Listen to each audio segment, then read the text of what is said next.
Thank you very much, Mr. Chairman. Thank you, Mr. Secretary, for being here. Before I ask my questions, I just ask that after this hearing, you go back and reconsider a claim that you made in your opening statement.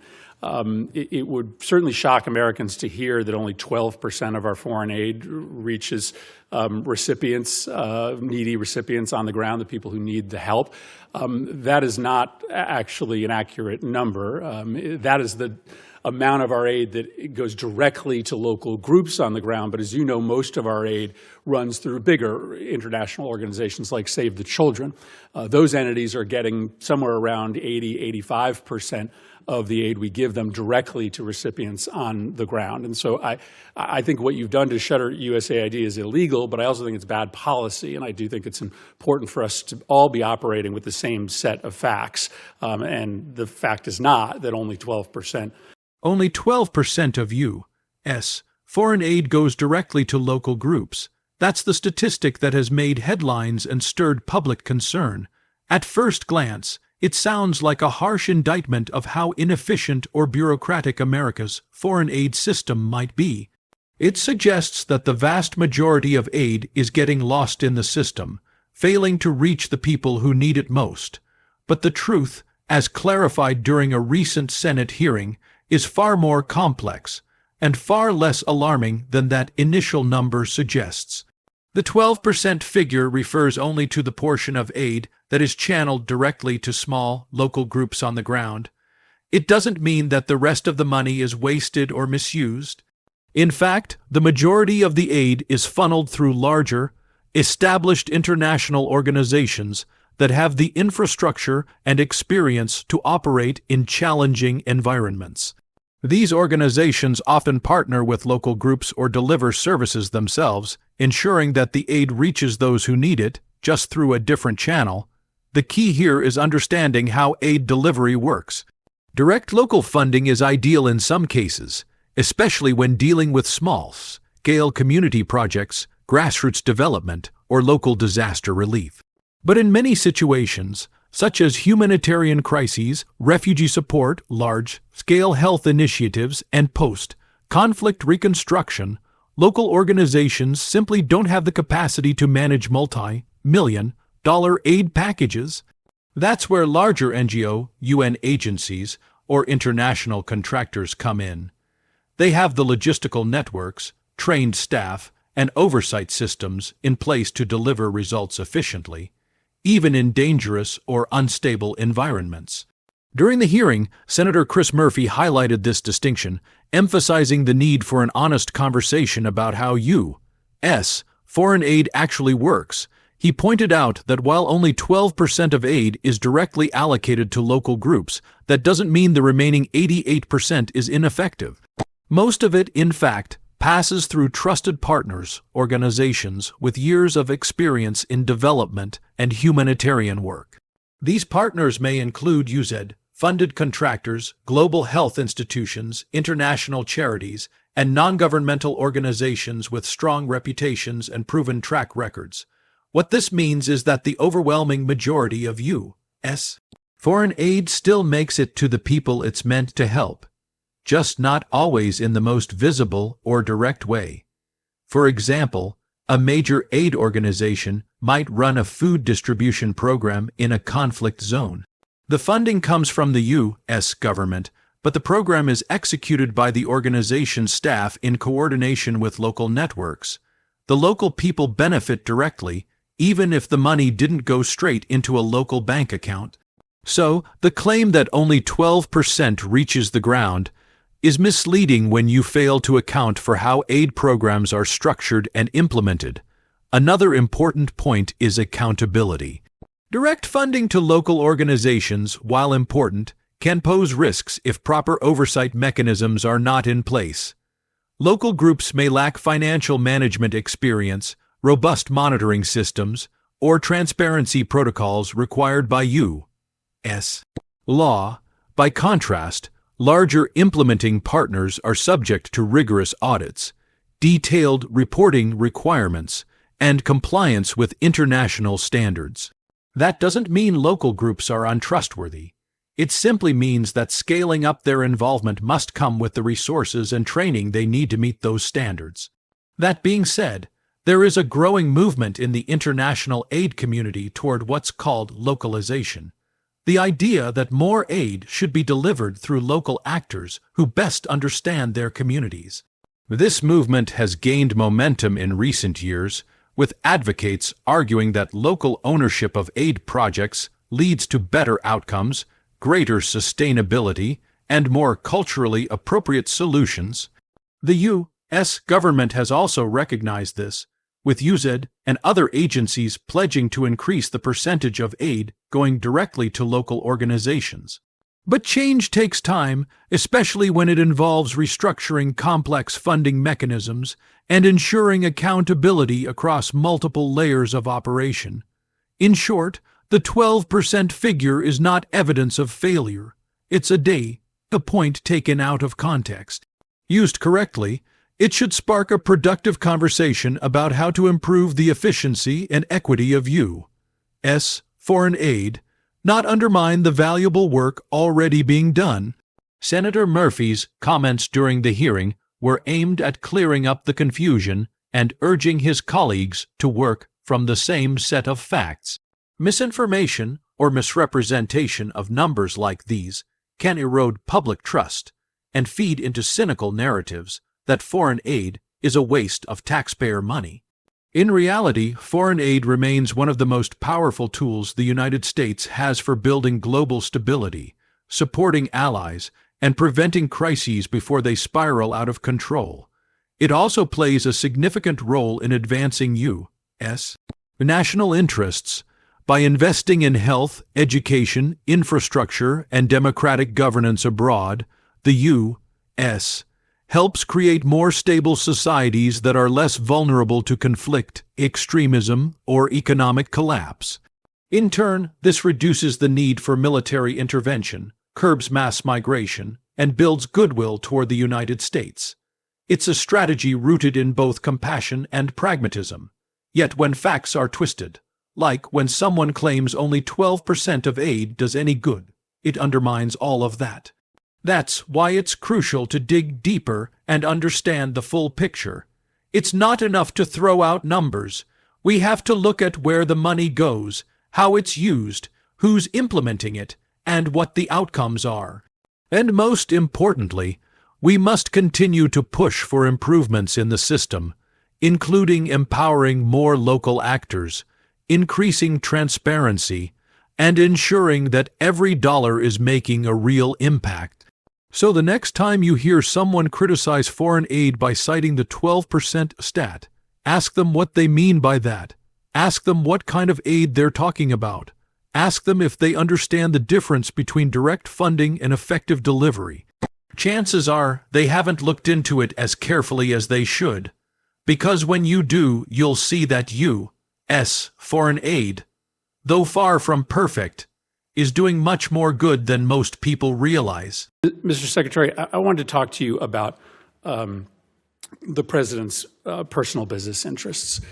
During his first term, he made the decision to not enter into any new business deals during his presidency, that Trump-affiliated businesses would not enter into any foreign business arrangements. And that made sense because obviously it can be confusing for foreign governments. The United Arab Emirates UAE made a substantial investment in Liberty Financial, a company reportedly linked to former President Donald Trump. This investment has sparked widespread debate, not only because of its scale, but because of its timing and the individuals involved. The concern isn't just about money, it's about influence. When a foreign government pours millions or even billions into a company connected to a former president who remains politically active, it raises serious questions about the boundaries between private interests and national diplomacy. These concerns become even more urgent when that former president continues to maintain influence over U.S. foreign policy discussions and potentially holds aspirations for future leadership. Liberty Financial isn't just any company. Reports indicate that it's under the control or influence of Donald Trump and his family members. And while it's not illegal for former presidents to own businesses or for those businesses to accept foreign investments, the ethical implications are enormous. The investment from the UAE doesn't exist in a vacuum. It exists within a broader pattern of foreign governments engaging with Trump-branded businesses, entities that benefit not just from their commercial operations, but from the branding power associated with the Trump name, a brand deeply tied to politics, power, and prestige. The UAE investment is particularly notable because of the geopolitical relationship between the U.S. and Gulf nations. The United States has long-standing strategic partnerships with Gulf countries like the UAE, involving military cooperation, arms deals, intelligence sharing, and economic ties. The potential for foreign governments to see Trump's business empire as a backdoor to favorable relations with the United States presents a very real risk to how U.S. foreign policy is crafted and conducted. When a foreign power invests heavily in a company tied to a figure who may again ascend to the presidency, or who may still exert influence over policy decisions, it becomes difficult to separate diplomacy from deal-making. This issue was directly raised during a Senate hearing, where lawmakers sought clarity on how such deals are negotiated and who is involved. Senator Chris Murphy questioned whether the State Department was aware of or involved in the arrangement. Secretary Rubio responded that he was not involved at that level and was unaware of the details. That response, while perhaps procedurally acceptable, left a disturbing gap in accountability. If top U.S. diplomatic officials are unaware of major foreign investments in businesses linked to political leaders, then who is watching the store? Who ensures that these investments don't create undue influence or conflicts of interest? The appearance of impropriety can be just as damaging as the reality. Whether or not any laws were broken, the optics of the UAE pouring funds into a Trump-linked entity suggests that access and influence may be for sale. Even if the UAE had purely financial motives and expected no political returns, the risk is that others will interpret the investment as a play for favor, a shortcut to securing U.S. support, or at least avoiding scrutiny. In the realm of international diplomacy, perception often becomes reality. There's also the question of precedent. If the UAE investment is left unchallenged or unexplored, it could signal to other foreign governments that similar behavior is acceptable. That opens the door to a scenario where international policy is increasingly shaped not in the public interest, but through private transactions, quiet agreements, and closed-door deals. It undermines the principle that U.S. foreign policy should be guided by national security, democratic values, and the will of the American people, not the profit margins of private enterprises linked to political figures. Critics of the investment point out that Trump himself has continued to promote his business interests publicly, often through social media and public appearances. This complicates the issue further. When a public figure mixes personal branding with political commentary, every business move becomes politically charged. If Trump or his family members use public platforms to draw attention to Liberty Financial or to praise foreign partners like the UAE, it reinforces the impression that political favor and commercial reward are intertwined. Proponents, however, argue that Trump, as a private citizen, is free to engage in business. They point out that many former presidents have had lucrative careers after leaving office, including book deals, speaking engagements, and board memberships. But the scale and nature of Trump's business empire, and the degree to which it remains active, international, and politically branded, sets it apart. Most former presidents disengage from direct business operations, especially when foreign interests are involved, to avoid the appearance of impropriety. Trump has not followed that path. In fact, he has leaned into the overlap between business and political persona, which raises the stakes of any foreign investment in his companies. Another concern is the impact on America's reputation abroad. If allies and adversaries alike begin to see American politics as something that can be influenced through financial entanglements, it erodes trust in U.S. diplomacy. Other countries may grow cynical, treating American leaders as businessmen first and statesmen second. This undermines the U.S. U.S. ability to promote transparency, anti-corruption, and good governance internationally? How can American officials criticize corruption abroad if their own leaders appear to be profiting from international connections? There's also a legal angle. While current ethics laws primarily govern sitting officials, there is increasing pressure to expand oversight to former presidents who retain influence. The situation with Liberty Financial and the UAE may drive calls for reform, perhaps creating transparency requirements or restrictions on foreign business engagements for former top-level officials, especially those with potential future political roles. In the end, the investment by the UAE into Liberty Financial might seem like just another business deal, but in the context of modern geopolitics and American political culture, it's much more than that. It highlights the fragile line between public service and private interest.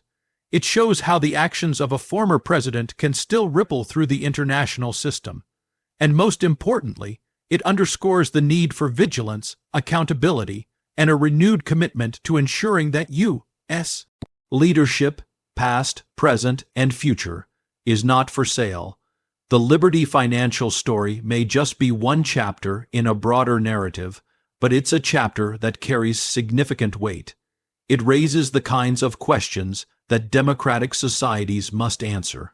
Should former leaders be allowed to accept massive foreign investments? Should business empires be allowed to operate in tandem with political platforms? And how do we protect the integrity of foreign policy from the corrosive influence of private profit? These are not easy questions, but they are urgent ones, and the way we answer them will shape the future of American democracy and its role on the world stage. Also be to do a business deal with the President of the United States or the entities that he controls. Just to clarify, when the President's businesses are engaged in negotiations, for instance, with the UAE on their stablecoin business, there was this big investment announced recently. You are not part of those negotiations. Those are being done by the President's family or those representing the President's business. Yeah, I'm not aware the President's involved in managing any business. He's, other than the Presidency of the United States, his family is allowed to make business deals. They continue to operate the enterprises that his family ran. I also don't accept the notion that these deals, that, for example, in Saudi Arabia or the UAE or Qatar, had anything to do with the President. For example, the Qatar bought $200 billion worth of airplanes from Boeing. The President's not a, as far as I know, not a shareholder, certainly doesn't own Boeing. So the overwhelming, if you look at the deals that were structured, they were involved in investments in the United States. That's the deals he signed, and or investments in, for example, the UAE or Saudi Arabia involving artificial intelligence. In a stunning revelation during a recent Senate hearing, it came to light that former President Donald Trump is hosting a high-profile VIP dinner for the top 200 purchasers of his meme coin. What immediately drew widespread concern, however, wasn't the dinner itself, but the guest list. Reports suggest that more than half of those attending the event are foreign nationals. This development has raised serious questions about national security, potential conflicts of interest, and the use of wealth to gain access to powerful political figures. While the event may appear on the surface to be a celebration of a business venture, its implications reach far deeper into the realm of political influence, international relations, and the credibility of the U.S. democratic process. At the heart of the controversy is the very idea that individuals can essentially buy access to a former U.S. president. The dinner isn't a public policy event, a diplomatic summit, or a nonprofit fundraiser. It's a private, exclusive gathering where the price of admission is financial loyalty to a cryptocurrency project promoted by Trump himself. That alone makes it problematic. But when the guest list includes foreign nationals, the situation becomes exponentially more alarming. Who are these people? Where are they from? What are their interests?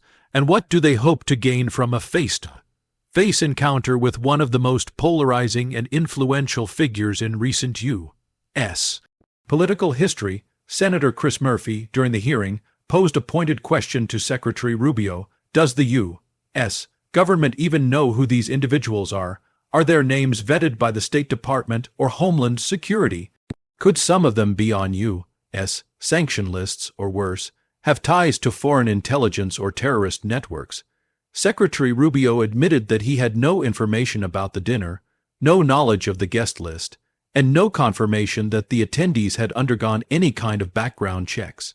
This, to many observers, was more than just a bureaucratic gap. It was a gaping hole in the country's national security armor. Let's consider what's at stake. When a high-level political figure, especially a former president, meets with wealthy foreign nationals behind closed doors, the potential for backroom deals and undisclosed influence becomes dangerously high. These individuals may have interests that conflict with U.S. policies or seek to gain information, favors, or future commitments that benefit their own countries or corporations. With no transparency, no oversight, and no accountability, this kind of access can serve as a gateway for foreign powers to interfere in domestic politics, lobby for favorable treatment, or even compromise sensitive information. The issue becomes even murkier when we realize the event is tied to a cryptocurrency, a meme coin no less, that is actively being promoted by Trump and his team. Cryptocurrencies are notoriously difficult to regulate, and their anonymity makes them attractive to bad actors, including criminals, sanctioned entities, and rogue states. By allowing such currencies to become the basis for political access, the United States opens a dangerous new chapter where influence is traded in digital tokens and accountability is reduced to a blockchain entry. Critics argue that this is not just unethical, it's reckless. Foreign nationals may see the meme coin not as a financial asset, but as an investment in political proximity. They're not buying crypto, they're buying influence. The more tokens they hold, the closer they get to Trump. This is a system that undermines the very foundations of democratic engagement, where citizens should have equal access to their leaders regardless of wealth or nationality. Instead, it suggests a model where money, not merit, grants you a seat at the table. Furthermore, the lack of government awareness is startling. If the Secretary of State is unaware of such a politically charged event involving foreign nationals and a former president, it signals a breakdown in communication and oversight between private political actors and the institutions responsible for safeguarding U.S. interests. It also raises concerns about what else may be happening under the radar. Are there other such events? Are foreign governments quietly securing influence through private channels while official diplomacy takes a backseat? There's also the reputational cost. America has long promoted itself as a beacon of transparency, fairness, and democratic governance. But when foreign billionaires can allegedly buy their way into private meetings with former presidents, that image begins to crack. It gives authoritarian regimes and adversarial powers a powerful narrative that American democracy, too, is for sale. It weakens the moral authority of the United States on the world stage and emboldens those who wish to question its integrity. And let's not forget the practical risk. Foreign nationals, especially those with deep pockets, may come from countries with complicated relationships with the U.S. Some may be businessmen with close ties to their own governments. Others might represent corporations with strategic interests in U.S. policies on trade, energy, defense, or technology. A private conversation at a dinner party could easily become a lobbying session, a soft negotiation, or even a veiled threat. Without any official records or public oversight, there's no way to know what's discussed or promised. Proponents might argue that as a private citizen, Trump has the right to host dinners and promote his businesses. But such arguments fail to acknowledge the unique weight his name still carries in American politics. He is not just another businessman. He's a former head of state, a declared political candidate, and a figure who continues to shape national conversations on everything from immigration to international conflict. Any event involving him automatically carries political implications, especially when foreign interests are involved. Moreover, the financial threshold required to attend the dinner only exacerbates the ethical dilemma. This is not a campaign fundraiser with disclosed donors. It's an exclusive club with an entry fee paid in digital currency. Such events exclude everyday citizens, ignore traditional democratic processes, and promote a model where political influence is commodified and concentrated among the global elite. The bigger picture here is deeply troubling. We are witnessing a shift where traditional gatekeepers of diplomacy, State Department officials, career ambassadors, national security advisors, are being bypassed by direct, unmonitored channels of influence. These channels are lubricated not by formal treaties or public policy, but by money, branding, and access to private events. In such a system, the interests of average Americans risk being sidelined in favor of those who can afford the price of admission. The dinner, in this context, is not just a one-off event.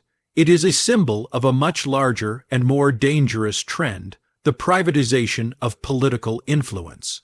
As cryptocurrency, foreign wealth, and personal branding collide, the lines between leader and lobbyist, between public servant and private actor, become dangerously blurred. And if such trends go unchallenged, they threaten to redefine the very nature of leadership, accountability, and democratic integrity in the United States.